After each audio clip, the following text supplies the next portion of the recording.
우리가 사무엘상 2장과 3장 말씀을 여러분이 읽으신다면 거기에 극명하게 대조되어지는 이 두 종류의 사람들을 발견하실 수 있을 것입니다.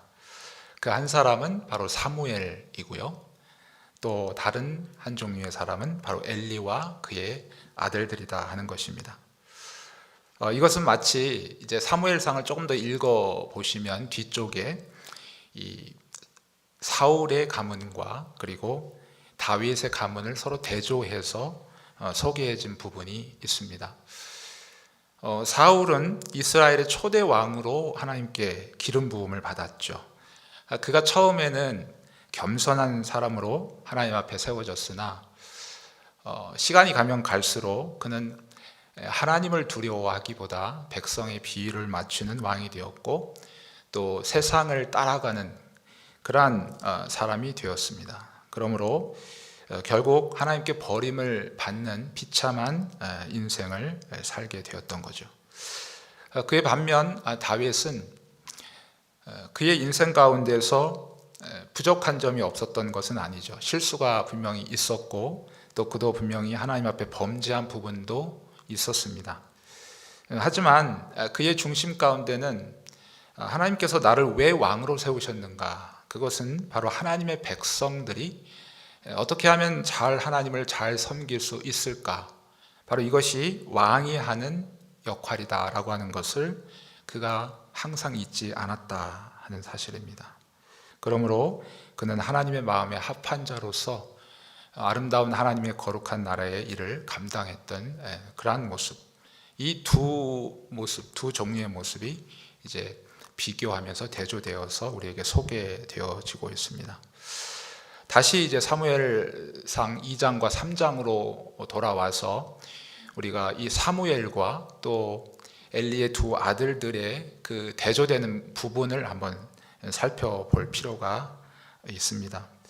자, 엘리의 두 아들 홈리와 비느하스의 모습을 한번 보십시오.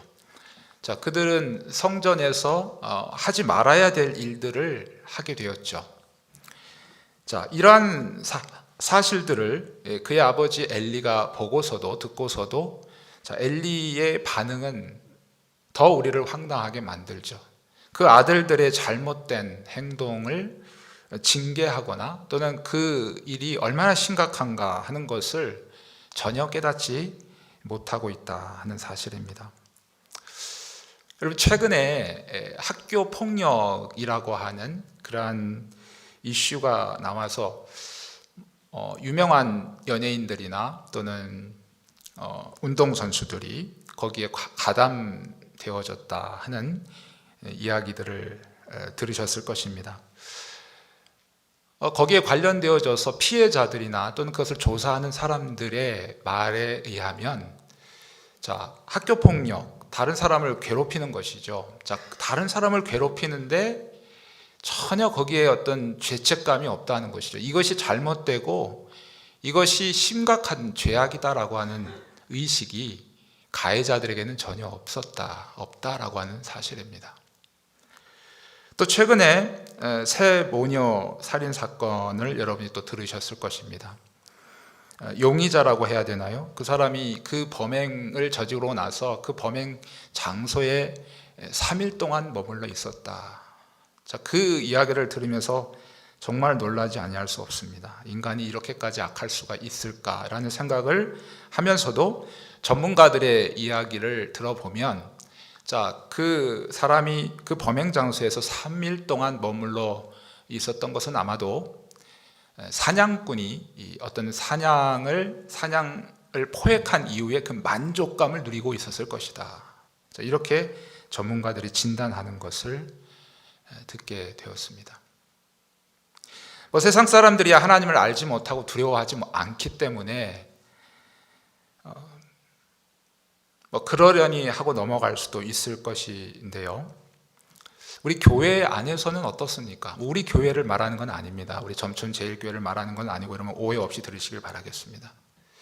내가 아무 생각 없이 던지는 그 말 한마디가 우리 교회 공동체에 악영향을 끼친다라고 하는 사실, 그것을 전혀 그것의 죄의 심각성을 느끼지 못합니다. 내가 아무 생각 없이 어떤 행동을 했던 그 일들이 우리 교회 공동체를 무너뜨리는 치명적인 일이다라고 하는 그 심각성을 전혀 모른다 하는 사실입니다.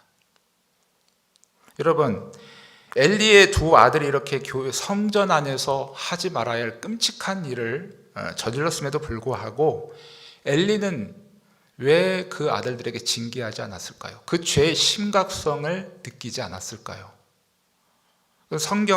여러분 성경을 잘 읽다 보시면 거기에 힌트가 주어져 있습니다.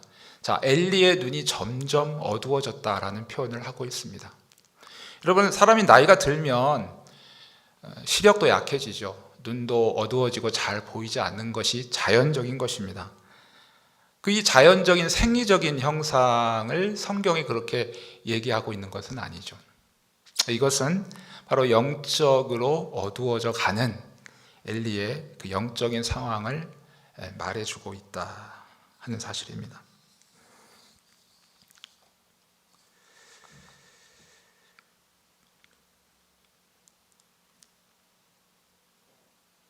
이러한 상황이 되었기 때문에 하나님의 말씀이 희귀하게 되었다.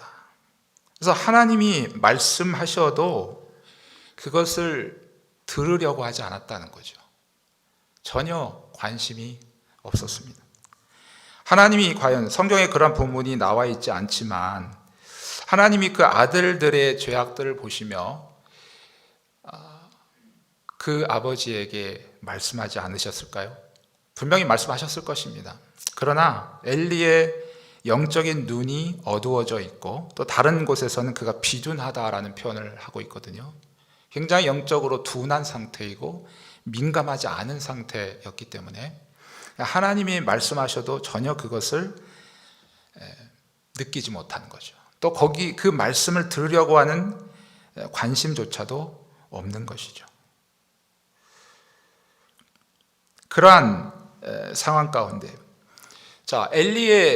엘리라고 하는 사람은 하나님의 종으로서 제사장으로서 백성을 이끌어가는 지도자입니다. 지도자의 모습이 그러했단다면 나머지 백성들의 모습은 어떠했겠습니까? 우리가 살펴보지 않아도 충분히 알 수 있는 사실이죠. 성전에서 정말 그런 끔찍한 일들이 벌어졌다면 백성들의 일반적인 삶의 현장 가운데서는 얼마나 더 큰 우리가 상상할 수 없는 죄악들이 벌어지고 있었겠는가라고 하는 사실이죠. 그래서 하나님은 어느 누구에게도 말씀하기를 원하시지 않으셨어요. 하나님의 말씀이 희귀했다라는 표현을 하고 있는 것은 바로 이 이유가 있기 때문에 그렇습니다. 그런데 또 다른 종류의 사람이 있었는데 그는 바로 사무엘이었다 하는 거죠. 하나님의 말씀이 희귀했으나 그러나 하나님의 등불은 아직 꺼지지 아니했다라는 표현을 하고 있거든요. 이제 하나님께서 그분의 하시고자 하시는 말씀을 하려고 하는 그 대상을 하나님께서 이제 찾으신 거죠. 바로 그가 사무엘이었고 그는 마치 하나님의 등불과 같은 그런 존재였다 하는 사실입니다. 그래서 그는 성전에서 하나님의 부르심을 받습니다. 그리고 하나님 앞에 나아가서 하나님께서 그에게 하신 말씀을 듣게 되죠. 그 내용을 여러분이 성경을 읽다 보면 어떤 내용을 하나님께서 지금 사무엘에게 말씀하시는지 알게 되실 겁니다. 사무엘은 굉장히 어린 나이였어요. 어린 나이에 하나님의 첫 부르심을 받고 나가서 그가 처음 하나님께로부터 받았던 말씀은 바로 엘리 가문에 대한 하나님의 심판에 대한 말씀이었습니다. 여러분, 그 말씀을 들었을 때 나이 어린 사무엘이 얼마나 충격을 받았을까요? 아마 감당할 수 없었겠죠. 그런 상황 가운데서 이 하나님의 말씀을 이제 엘리에게 그대로 하나도 빠지지 않고 전달하게 됩니다. 그럴 때 그러면 엘리의 반응이 너무나도 이상합니다. 자, 3장 18절 말씀을 보시게 되면 이는 여호와시니 선하신 대로 하실 것이다. 굉장히 좀 하나님 편에서 거룩하고 정말 영적인 말씀과 같이 느껴지는데 조금 더 정신을 차리고 말씀을 생각해 보면 정말 무책임한 말이죠. 다른 사람도 아니고 자신과 자신의 가문에 대하여 자, 하나님께서 이제 심판하시겠다고 지금 말씀하시는데 그것을 다른 사람의 이야기인 것처럼 강 건너 불 구경하듯이 이렇게 좀 말하고 있다 하는 것입니다. 그의 영적인 상황이 얼마나 어둡고 비둔한 모습인가 하는 것을 우리에게 보여주고 있는 것이죠. 하나님께서는 이렇게 영적으로 무디고 어두운 삶을 살아가는 이 지도자들과 또 이스라엘 백성을 향해서 이제 징계의 채찍을 들기 시작하는 거죠. 자, 블레셋이 이스라엘을 쳐들어 옵니다. 자, 전쟁이 났어요. 그리고 거기에서 이미 4,000명가량이나 희생을 당하게 됩니다. 그런 상황에서 이스라엘의 장로들이 이런 꾀를 내게 됩니다. 자, 실로에 있는 여호와의 궤를 가져오라고 얘기하면서 그들은 하나님에 대해서 이렇게 얘기하죠. 여호와께서 어찌하여 우리에게 오늘 블레셋 사람들 앞에 패하게 하셨는가? 그럼 이 말을 한번 자세히 생각해 보십시오. 오늘 우리들의 말로 번역을 하면 이렇게 되지 않습니까? 하나님은 정말 우리를 사랑하시는 거 맞나? 하나님은 정말 우리를 구원하실 능력이 있는 건가? 그렇지 않다면 우리가 왜 이렇게 이방의 짐승과 같은 존재들에게 패하게 되는가? 지금 하나님은 이스라엘과 그 지도자들을 징계하시고 그들을 깨닫게 하시고 그들을 죄에서 돌이키게 하시기 위해서 블레셋 백성을 채찍 삼아서 자, 그들을 지금 이스라엘 백성들을 징계하고 계시는 상황인데 여러분 그것을 깨닫지 못합니다. 그리고 오히려 하나님께로 자, 책임을 돌리고 있어요. 만약 이들이 지금 이 상황 속에서 지금 4,000명이 희생되어져 있는 상황이죠. 그 상황에서 지금 하나님 앞에 정말 겸손하게 엎드려서 우리를 불쌍히 여겨달라고, 우리를 긍휼히 여겨달라고, 우리가 하나님을 사랑하지 않고 우리가 하나님을 온전히 섬기지 않고 이방신을 섬겼고 우리의 입으로는 하나님을 말하지만 우리의 마음은 여전히 세상에 있었고 이방 보여지는 풍속에 있었기 때문에 하나님 우리를 긍휼히 여겨달라고 그 자리에 엎드려서 정말 하나님의 은혜를 구했다면 어떻게 됐을까요? 아마 그 이후에 계속해서 3만 명이나 되는 사람이 죽게 되고 결국 어떤 일이 벌어집니까? 하나님의 법궤를 빼앗기게 되죠. 자, 그들의 마음에는 하나님을 사랑하는 마음이 없었어요. 그러니까 이런 말을 하는 거죠. 그런데 하나님의 법궤는 또 가져오라고 얘기합니다. 여러분 잘 아시다시피 하나님의 법궤는 하나님께서 언제나 이스라엘 백성들과 함께 하시겠다고 하는 그러한 상징적인 의미로 주신 거죠.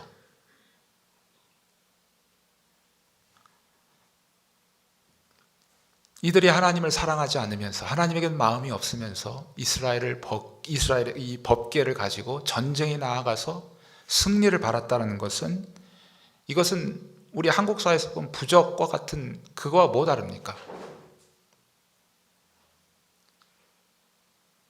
어떤 다른 아무 힘이 없는 어떤 존재에 가서 우리를 도와달라고 구하는 우상 숭배의 행위와 뭐가 다르냐 하는 것이죠.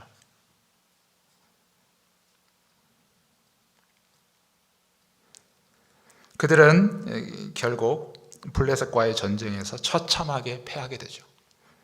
그리고 하나님의 궤는 적군에게 빼앗겼습니다.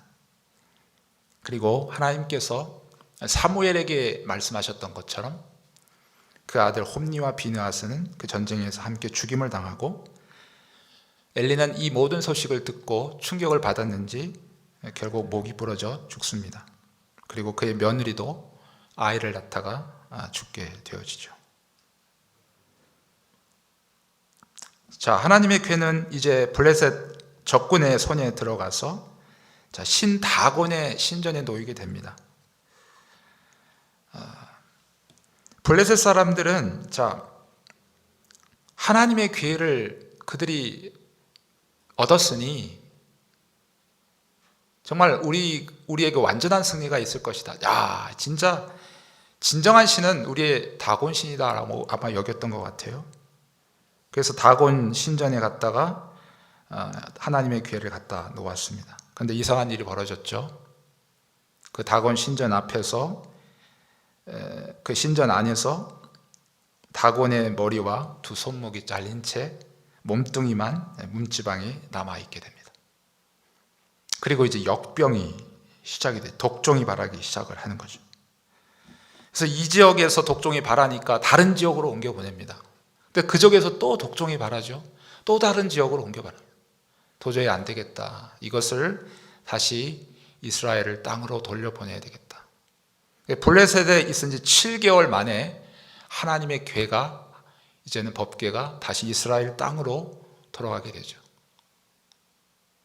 그래서 젖나는 소 2마리가 끄는 그 수레에 얹어서 이스라엘의 국경 도시인 벳세메스로 보내게 되어지는 상황이 벌어지고요. 벳세메스에 도착해서 얼마 안 되어서 사람들이 법궤를 들여다본 거로 거기에서 많은 사람들이 죽음을 당하게 됩니다. 그 여파로 사람들이 두려워서 더 이상 우리 지역에서 이 법궤를 못 갖고 있겠다 그래서 기럇 여아림 사람들에게 요청을 해가지고, 그래서 이들이 이 법궤를 옮겨가도록 하였습니다. 그래서 기럇 여아림 지역에 가서 아미나답의 아들 엘리야사를 따로 세워가지고 법궤를 관리하도록 무려 20년 동안 그렇게 하도록 그렇게 했습니다. 오늘 여러분, 그것이 우리 7장 2절까지에 있는 말씀입니다. 2절 끝부분을 보게 되면 이스라엘 온 족속이 여호와를 사모한다, 그런 표현이 나와 있습니다. 제가 이제까지 말씀드린 사무엘상 2장부터 지금 7장 2절까지에 있는 말씀을만 보더라도 이것이 사사기에서 반복되어지는 그러한 사이클과 동일하다는 것을 여러분은 눈치채셨을 것입니다. 사사기에서 반복되는 사이클이 뭡니까? 이스라엘이 하나님을 섬기고 하나님만을 예배해야 되는데 하나님을 떠나고 이방신을 섬기는 그런 범죄를 하게 되죠. 그럴 때 하나님께서 그들을 징계하시기 위해서 이방 민족을 보내서 그들을 압제, 고통 가운데 있도록 허락하시고, 고통 속에 있는 이스라엘 백성들은 다시 하나님을 찾기 시작을 하죠. 그래서 하나님께서 우리를 구원하시도록 구원의 요청을 하게 될 때 하나님께서 사사를 보내셔서 비로소 그들을 구원하시는 이 사이클이 바로 이 사무엘상 2장에서부터 7장에 이르기까지 나오는 사이클과 동일하다는 사실입니다. 이스라엘 백성은 하나님을 떠났습니다. 그들은 영적으로 맹인이었고 둔한 자들이었다는 것이죠. 그들은 마음으로부터 하나님을 떠났어요. 그리고 이방 신상을 섬기기 시작을 했다 하는 것입니다. 하나님께서는 이제 그들을 돌이키게 하시려고 블레셋을 통해서 징계를 시작하시고, 그 징계가 너무 고통스러워서 이제 정말 하나님만을 바라보며 이 고통 속에서 우리를 구원해 달라고 바로 하나님 앞에 전심으로 구원의 요청의 기도를 드리고 있는 것이 바로 7장 2절 끝에 나오는 이스라엘 온 족속이 여호와를 사모한다라는 표현 안에 담겨져 있는 의미입니다. 이때 여러분, 사무엘은 하나님의 종으로 부르심을 받아서 바로 이스라엘 백성들에게 미스바로 모이라고 명령을 합니다. 미스바로 모여서 무엇을 하려고 그들을 그 미스바로 모이라고 했을까요? 7장 3절 말씀을 함께 같이 읽어보도록 하겠습니다. 3절 말씀입니다. 시작. 사무엘이 이스라엘 온 족속에게 말하여 이르되 만일 너희가 전심으로 여호와께 돌아오려거든 이방 신들과 아스타로스를 너희 중에서 제거하고 너희 마음을 여호와께로 향하여 그만을 섬기라. 그리하면 너희를 블레셋 사람의 손에서 건져내시리라. 아멘. 6절 말씀도 함께 읽어보겠습니다. 그들이 미스바에 모여 물을 길어 여호와 앞에 붓고 그날 종일 금식하고 거기에서 이르되 우리가 여호와께 범죄하였나이다 하니라. 거기까지요. 이스라엘 백성들은 미스바에 모여서 전심으로 자신의 죄악을 회개하기 시작합니다. 그럼 미스바라고 하는 이 장소가 중요한 것이 아니고 미스바라고 하는 곳에 모여서 무엇을 했느냐가 중요한 거죠.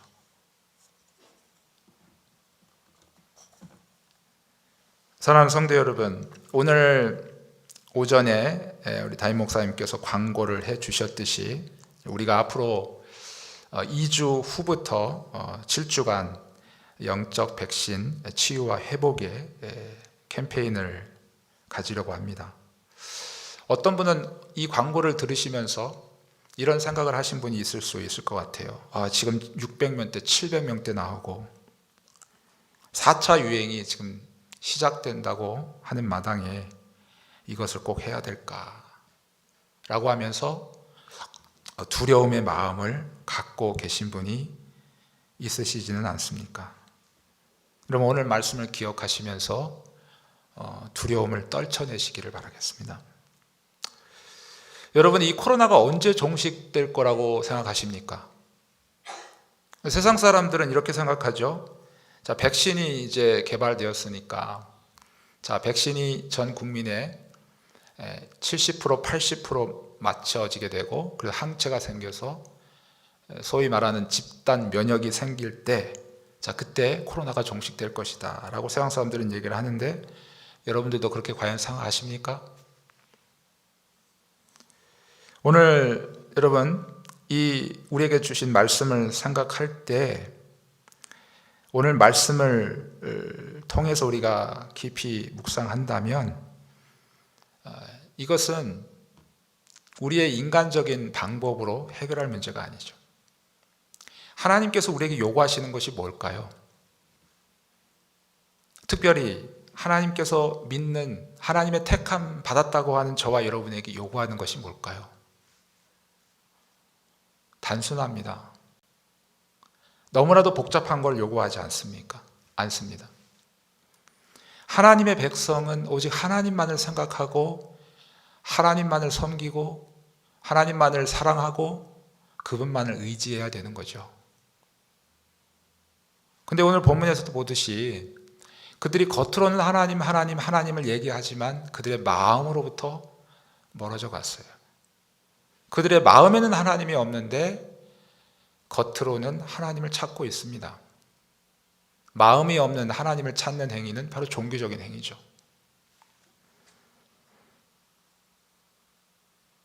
여러분, 징계는 바로 징계를 받는 사람이 그 행위에서 돌이키고 회개하면 그 징계는 끝이 나는 겁니다. 오늘 저와 여러분에게 원하시는 것, 세상 사람들에게 하나님은 원하시지 않습니다. 그들은 하나님을 알지도 않고 하나님을 두려워하지도 않습니다. 하나님의 뜻이 무엇인지도 알지 못하고 또한 하나님의 뜻을 안다 할지라도 행할 능력이 그들에게 없어요. 하나님은 그들에게 아예 기대하지 않습니다. 하나님이 원하시는 것은 저와 여러분들에게요. 뭘 원하신다고요? 우리 마음으로부터 지금 하나님을 떠나 있는 우리 자신의 모습을 되돌아보라는 거죠. 우리는 열심히 이제까지 해왔던 것처럼 겉으로 보여지는 종교적인 행위는 하고 있을지 몰라도 우리의 마음으로 여러 가지 상황에 어려움이 있다는 핑계로 말미암아 하나님을 멀리하고 있지는 않습니까? 그리고 하나님을 의지하기보다는 이 세상에 보여지는 소리와 환경 때문에 두려워하며 그것에 우리의 마음이 흔들리고 있지는 않습니까?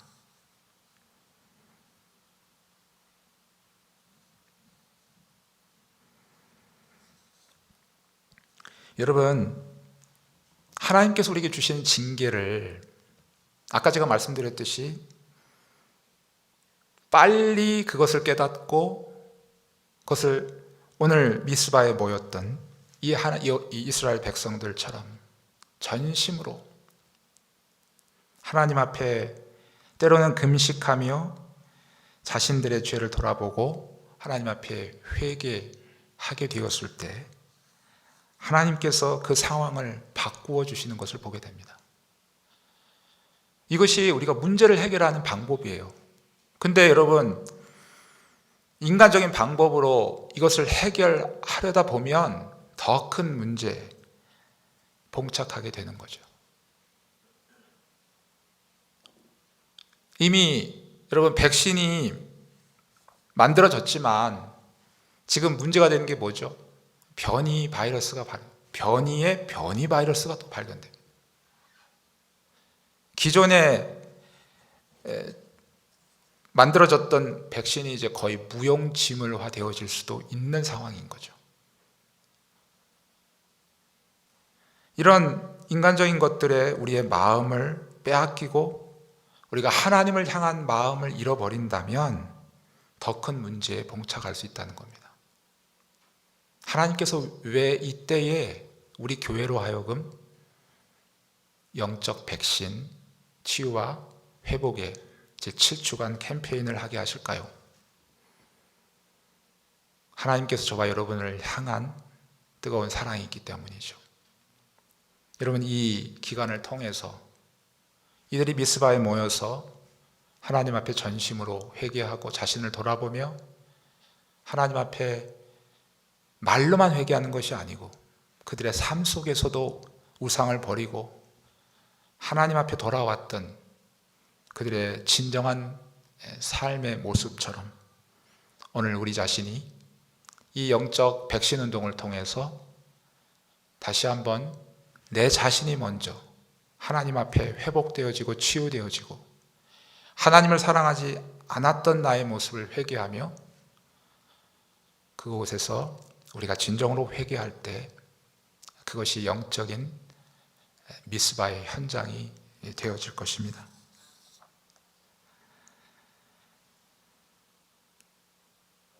우리가 회개해서 여러분 하나님 편에 서기만 하면 모든 문제는 해결이 됩니다. 여러분 7장 10절의 말씀을 한번 같이 읽어보겠습니다. 10절 말씀입니다. 시작. 사무엘이 번제를 드릴 때에 블레셋 사람이 이스라엘과 싸우려고 가까이 오매 그날에 여호와께서 블레셋 사람에게 큰 우레를 발하여 그들을 어지럽게 하시니 그들이 이스라엘 앞에 패한지라. 아멘. 자, 이 말씀이 지금 이 상황 가운데 이루어졌어요. 근데 여러분 이 말씀이 이루어지기 전에 7절 말씀이 있습니다. 자, 7절 말씀 다시 한번 읽어보겠습니다. 시작. 이스라엘 자손이 미스바에 모였다 함을 블레셋 사람들이 듣고 자, 그들의 방백들이 이스라엘을 치러 올라온지라. 이스라엘 자손들이 듣고 블레셋 사람들을 두려워하여. 자, 사무엘이 이스라엘 백성들에게 명령합니다. 다 미스바로 모여라. 제가 말씀드렸죠. 미스바에 모여서 정말 하나님 앞에 전심으로 회개의 기도를 하기 위해서 그들은 모이라고 했고 모였습니다. 근데 블레셋 사람들은 이제 절호의 기회가 온 거죠. 각지에 흩어졌던 이스라엘 백성들이 한 자리에 모였으니 군사를 총출동해서 그들을 한 장소에서 몰살시킬 수 있는 가장 중요한 아주 기회를 맞이한 거죠. 자, 그것을 알게 된 이스라엘 백성들은 엄청난 두려움을 느끼게 된다는 거죠. 우리가 지금 영적 백신 운동을 진행하려고 할 때 마치 블레셋이 하나님의 백성을 몰살시키려고 하는 것처럼 우리에게 끊임없이 사단은 두려움을 줄 거예요. 현실적으로 어떻게 보면 이 코로나의 상황이 더 많이 확진자가 나올 수도 있습니다. 이렇게 많이 나오는 어쩌면 4차 대유행에 거의 가까이 오는 그런 상황이 올 때 우리 마음이 큰 두려움이 생기게 되겠죠. 그러나 여러분, 이 사단의 전략에 속지 마십시오. 하나님께서 우리를 회복시키시고 하나님께서 우리를 통해서 또한 이 모든 징계를 거두시고 하나님께서 우리를 복의 통로로 다시 사용하시기 위해서 우리를 정결하게 하시는 그러한 기간이 바로 영적 백신 운동이고, 이것이 모여서 함께 기도하는 그 현장이 바로 영적 미스바의 현장이 될 것입니다. 여러분, 두려움을 떨쳐버리고 중요한 것은 우리가 하나님 편에 서게 되는 것입니다. 그렇게 될 때 7장 10절에 있는 말씀이 이루어지는 것이죠. 사실 이 말씀은 사무엘상 2장 10절에서 한나가 미리 기도함으로 하나님 앞에 기도했던 제목이기도 합니다. 자, 여러분 앞에 한번 찾아보시죠. 사무엘상 2장 10절 말씀입니다.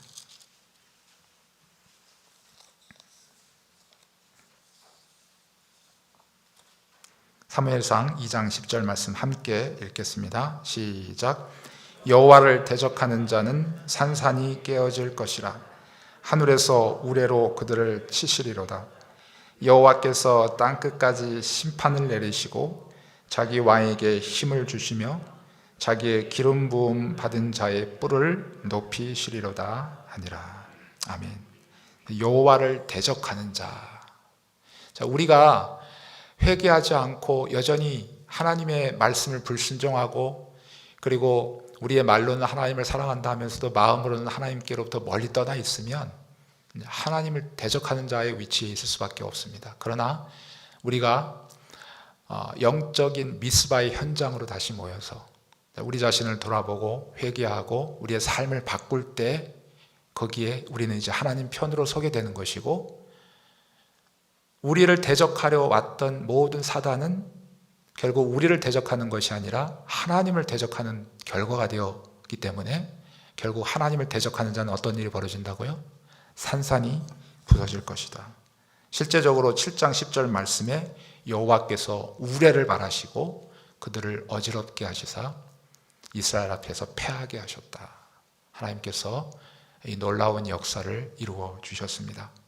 사랑하는 성도님, 모든 한 사람 한 사람이 아무쪼록 이 앞으로 2주간 정도 남은 이 시간 동안 모든 코로나의 상황이 어렵지 않도록 하나님께서 은혜 달라고 위해서 기도해 주시고, 또 이 캠페인이 7주간 잘 진행되어질 수 있도록 또 모든 성도님들이 함께 동참하며 이 모든 캠페인 이 현장의 시간이 정말 영적인 미스바의 현장이 되어지도록, 그래서 내 자신이 다시 한번 영적으로 회복하고 취함을 받는 시간일 뿐만 아니라 우리를 통해서 우리의 가정과 이 나라 이 민족이 하나님의 큰 긍휼하심과 은혜를 얻게 되는 그러한 복된 시간이 되어지도록 함께 기도로 동참하시기를 주님의 이름으로 축복합니다.